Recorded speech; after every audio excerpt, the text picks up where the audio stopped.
C'est principalement la jeunesse algérienne qui porte actuellement la contestation dans le pays. Alors qu'avec le souvenir de la guerre civile, leurs aînés se gardaient bien de participer à tout ce qui était contestation politique, la nouvelle génération née après 1999 n'a pas connu la décennie noire et n'a pas peur de s'exprimer. Au-delà même du manque de démocratie, elle manifeste aussi un profond malaise économique et social.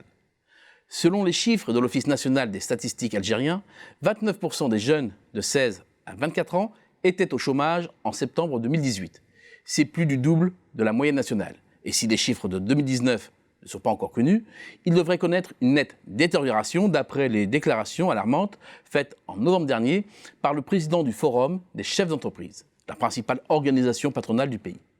En outre, sur les 1,5 million de chômeurs algériens, 408 000, soit quasiment 28%, sont diplômés de l'enseignement supérieur et 386 000 de la formation professionnelle, soit 26%.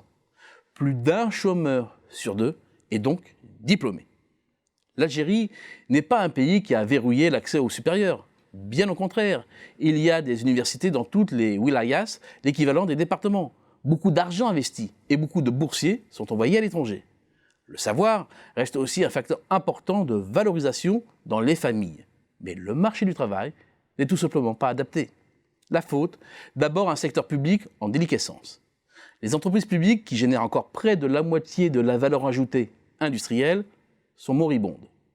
En 2018, le niveau de la production manufacturière publique représentait à peine plus de la moitié de celle de 1989.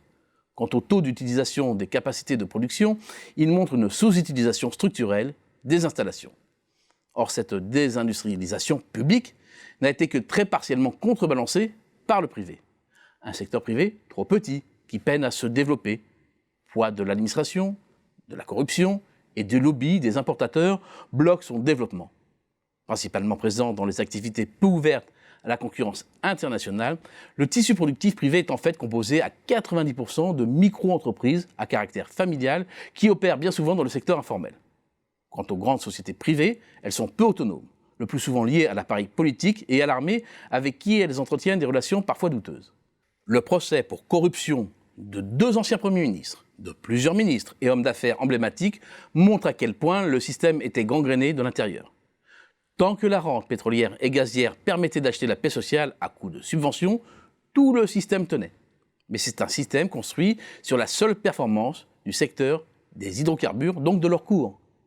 Il suffit donc que les prix du Brent, pris comme un proxy de l'ensemble des prix internationaux des hydrocarbures, chutent pour que le solde courant vire au rouge.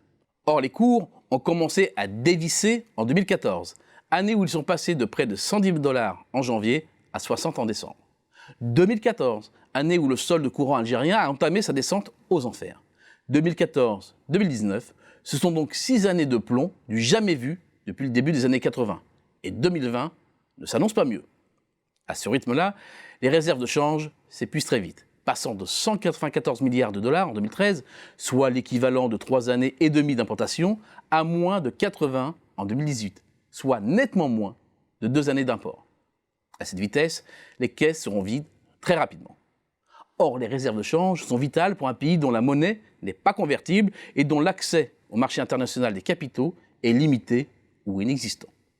C'est donc un véritable mur qui se dresse devant le nouveau président. L'économie est en totale décompensation et l'argent du pétrole n'achète plus la colère.